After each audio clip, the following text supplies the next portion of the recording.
Selamat datang kembali di channel Madam Supro bersama dengan Lina yang kembali membawakan cerita untuk Anda. Pernahkah Bapak Ibu mendengar mengenai pembunuhan yang direncanakan oleh anaknya sendiri berdasarkan cintanya pada kekasihnya? Anehnya, kasus ini menjadi perdebatan dunia karena pasangan kekasih tersebut saling menyalahkan. Sekilas keluarga Sao Paulo yang kaya ini tampaknya memiliki kehidupan bahagia yang sempurna di rumah yang indah dengan komunitas yang terjaga keamanannya. Tetapi sesuatu yang sangat gelap mengintai mereka. Pada tahun 2002, keluarga Brasilian yang sempurna ini dihancurkan oleh kejahatan biadab yang dilakukan oleh seorang yang paling tidak mungkin, yaitu putri mereka sendiri. Pada tanggal 1 November 2002, putra dan putri seorang insinyur kaya Jerman, Manfred Albert von Ratelphin, dan psikiater Brasilian Libanon, Marisa von Rodoven, pulang ke rumah dengan pemandangan yang mengerikan. Suzanne Louise von Richthofen dan adik laki-lakinya Andreas menemukan kedua orang tua mereka telah dibunuh secara brutal di kamar tidur mereka dan rumah mereka digeledah. Mereka segera menelepon polisi. Pada awalnya itu tampak seperti pembobolan biasa yang kemudian menjadi buruk. Namun petugas investigasi dengan cepat meragukan bahwa itu benar-benar perampokan dan menduga bahwa pelaku mengenal korban. Segera mereka mulai menanyai anak-anak dan karyawan keluarga. Apa yang membuat penyelidik paling curiga adalah keadaan TKP. Karena sistem alarm sudah dimatikan, beserta kertas-kertas yang tersebar, terlihat sangat teratur, seolah-olah benar-benar disengaja. Namun itu tidak lama sebelum perilaku aneh Suzanne mulai membuat orang lain curiga padanya. Keanehan dimulai ketika dia terlihat di kolam renang di rumah dengan Daniel sehari setelah pembunuhan. Mereka sedang bersantai. Kemudian dia merayakan ulang tahunnya yang ke-19 dengan pesta yang besar bersama teman-temannya. Sejujurnya ini bahkan tidak tampak seperti perilaku yang sedikit normal bagi seseorang yang baru saja menguburkan orang tuanya. Upacara baru saja berlangsung beberapa jam sebelum pesta, tetapi Suzanne tampak menikmati hidupnya. Untuk alasan ini, para penyelidik memusatkan semua perhatian mereka kepadanya, pacarnya, dan saudara laki-lakinya. Mereka bahkan mulai mengikuti mereka, dan tidak butuh waktu lama untuk kecurigaan mereka terbayar. Petunjuk terbesar adalah ketika adik pacar Suzanne bernama Christian membeli sendiri sepeda motor mahal hanya beberapa hari kemudian. Dia membayarnya secara tunai. Tentu saja ini terlihat buruk baginya, karena latar belakang pendapatannya yang lebih rendah. Tidak heran, beberapa hari kemudian, pada 9 November 2002, ia ditangkap. Kemudian mereka mengambil saudaranya, yang merupakan pacar Suzanne bernama Daniel, dan Suzanne sendiri, dibawa untuk interogasi. Suzanne menyadari bahwa banyak orang mulai sadar apa yang sebenarnya terjadi. Suzanne dengan cepat mengakui kejahatannya. Tetapi ceritanya semakin aneh dari sana. Lahir pada 3 November 1983, latar belakang Suzanne yang baik benar-benar tidak menunjukkan bahwa dia mampu melakukan sesuatu yang begitu kejam tanpa perasaan. Ibu dan ayahnya merupakan anggota yang terhormat dari masyarakat Brasilian yang kaya, dan ayahnya adalah keponakan jauh dari ikon Perang Dunia Pertama, yaitu si Baron Merah.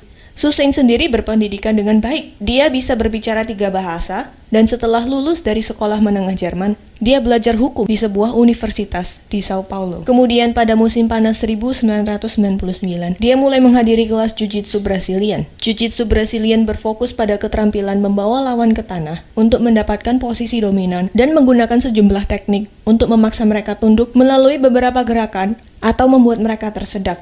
Saat menghadiri kelas seni bela diri tersebut, dia bertemu dengan Daniel Cavanhaus de Paula a Silva yang segera menjadi pacarnya. Pada awalnya, orang tuanya tidak keberatan pria ini berkencan dengannya sama sekali. Tetapi setelah 1 tahun, menjadi sangat jelas bahwa Daniel adalah pengaruh yang sangat buruk pada putri mereka. Dia berasal dari keluarga dengan berpendapatan rendah, memiliki ambisi yang sangat kecil dalam hidup, dan dia suka menggunakan obat-obatan setiap harinya. Sepertinya dia menyeret Suzanne untuk ikut bersamanya. Pada bulan Juli 2002, orang tuanya sedang pergi berlibur selama sebulan. Ini adalah hal yang biasa di Brasil untuk menghindari panas terik selama musim itu. Jadi Suzanne membawa Daniel ke rumah besar itu dengan saudara kandung Daniel selama sebulan. Hal ini sangat menyenangkan Suzanne. Tetapi ketika ibu dan ayah mereka kembali, mereka kurang senang dengan tamu di rumah mereka. Ketika mereka tidak bisa menghentikan putri mereka berkencan dengan Daniel, mereka mengancam akan mengambil uang saku dan hak istimewa Suzanne. Mereka juga mengatakan kepada Suzanne bahwa mereka tidak akan menghentikan Suzanne berpacaran dengan Daniel sepenuhnya. Rupanya Suzanne bebas memilih untuk tinggal bersama dengan Daniel jika mereka berdua bisa membayar dengan cara mereka sendiri. Tetapi orang tua Suzain menolak untuk membelikan mereka apartemen untuk memulai. Orang tua Suzain berkata bahwa mereka harus bekerja untuk mendapatkannya. Ultimatum ini membuat Suzain dan pacarnya menjadi geram. Suzain akhirnya merencanakan kematian orang tuanya selama berbulan-bulan. Tetapi semuanya akan datang pada suatu malam. Pada tanggal 31 Oktober 2002, tengah malam. Tepat ketika Halloween. Suzain pertama memeriksa apakah ibu dan ayahnya sudah tidur. Lalu memutuskan sistem alarm dan membukakan pintu untuk Daniel dan saudaranya, Christian, yang sama-sama telah menunggu di luar. Suzain naik ke atas untuk memeriksa apakah kedua orang tuanya sudah tidur. Begitu ia memastikan bahwa mereka sudah tidak sadar, Daniel dan Christian memasuki kamar orang tua Suzain dan memukuli mereka berdua dengan jeruji besi. Sayangnya hal ini tidak membunuh salah satu dari orang tua Suzain dengan sangat cepat. Orang tua yang malang itu berteriak dengan suara yang mengerikan, dan penyerang mereka mencoba menenggelamkan mereka, mencekik mereka dengan handuk yang basah. Sementara Suzain menunggu di ruang tamu di lantai bawah. Ketiganya telah mengambil koktail, pengencer cat, dan lem setelah rencana mengerikan ini tercapai. Ketiganya dengan kikuk mensimulasikan pembobolan dengan mengantongi uang yang mereka temukan, menyebarkan kertas di perpustakaan, dan membuat kekacauan di rumah, lalu mereka pergi. Suzain dan Daniel pergi ke mostel sebagai alibi, sementara Christian pergi ke restoran cepat saji. Pagi-pagi keesokan harinya, Suzain dan Daniel menjemput adik laki-laki Suzain bernama Andreas, yang saat itu baru berusia 15 tahun, di sebuah kafe internet dan pulang ke rumah. Di sini mereka menemukan kejahatan itu.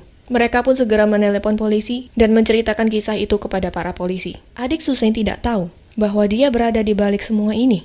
Begitu kebohongan Suzain terbongkar, dia langsung didakwa dengan kualifikasi pembunuhan. Dia kemudian menunda persidangannya selama 2 tahun. Dalam hukum Brasil, jika seseorang menunda persidangan mereka bisa menunggu dalam kebebasan. Artinya, Suzain tidak harus berada di rumah tahanan. Sidang ditunda dan akhirnya dimulai pada 17 Juli 2005. Di pengadilan, Suzain mengklaim bahwa tindakannya dimotivasi oleh cinta dan takut bahwa Daniel akan meninggalkannya jika orang tuanya tidak segera disingkirkan.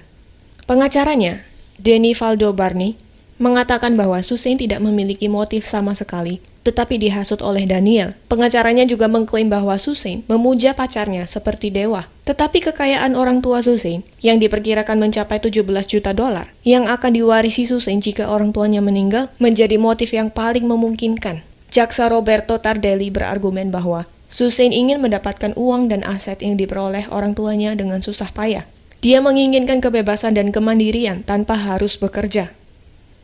Seorang pengacara untuk Daniel dan Christian mengatakan bahwa wanita ini telah mendesak mereka untuk melakukan kejahatan dengan mengklaim orang tuanya telah menganiaya dia.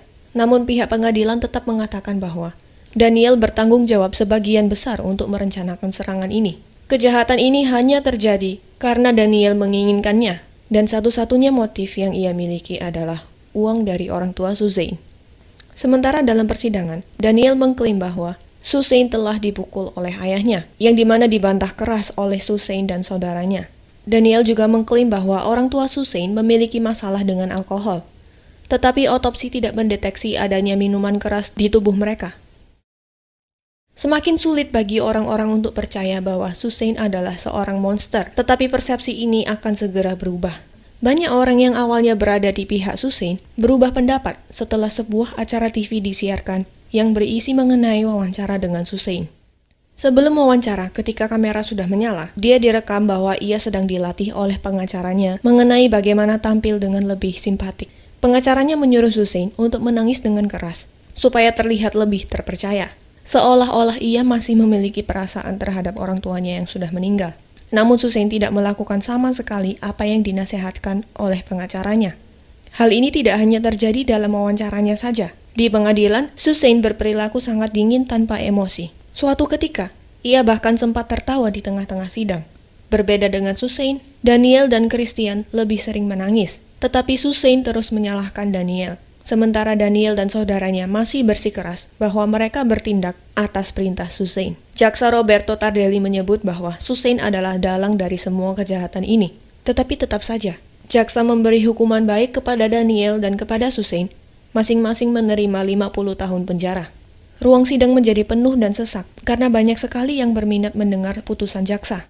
Akhirnya pada 22 Juli 2006, Susain divonis 40 tahun penjara, Daniel mendapatkan divonis yang sama, dan Christian divonis 38 tahun penjara karena telah bekerja sama. Tetapi Susain terus mengajukan banding atas hukuman dan meminta untuk dipindahkan ke rumah tahanan daripada penjara biasa. Pada tahun 2018, jaksa menolak seruan terbarunya untuk membebaskan Susain, mengklaim bahwa ada gangguan kepribadian narsistik yang merupakan faktor utama dan mungkin menjadi salah satu penyebab bagaimana ia bisa melakukan kejahatan yang begitu keji.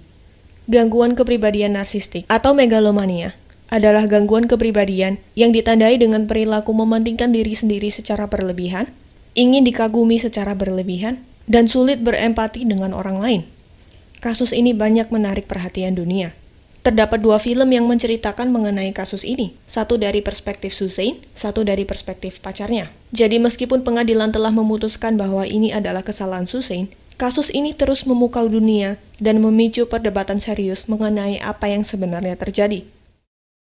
Bapak Ibu, sungguh tidak dapat terpikir apa yang terjadi pada kedua orang tua Susain. Mereka berniat mendidik anak mereka, tetapi malah berakhir tragis karena anaknya lebih membela kekasihnya dan menginginkan uang orang tuanya. Hal ini bisa saja tidak terjadi jika Susain segera menyadari kesalahannya dan berpikir bahwa orang tua Susain telah bekerja keras bagi dirinya. Susain bisa saja belajar dari orang tuanya, tetapi Susain lebih memilih untuk mengakhiri hidup kedua orang tuanya. Mungkin jika Susain berada dalam kondisi mental yang lebih sehat, ia lebih bisa berpikir jernih dan memilih untuk menuruti orang tuanya. Mungkin bisa saja Susain menjadi sukses, seperti kedua orang tuanya yang bisa berlibur panjang tanpa khawatir. Padahal Susain bisa memilih pekerjaan yang mungkin bisa membanggakan orang tuanya, seperti menjadi trader forex yang bisa bekerja sambil liburan. Tetapi kita hanya bisa berandai-andai, karena kenyataannya tidak demikian. Susain sekarang berada di balik jeruji besi. Sekian cerita Lina pada hari ini, sampai jumpa di kasus berikutnya.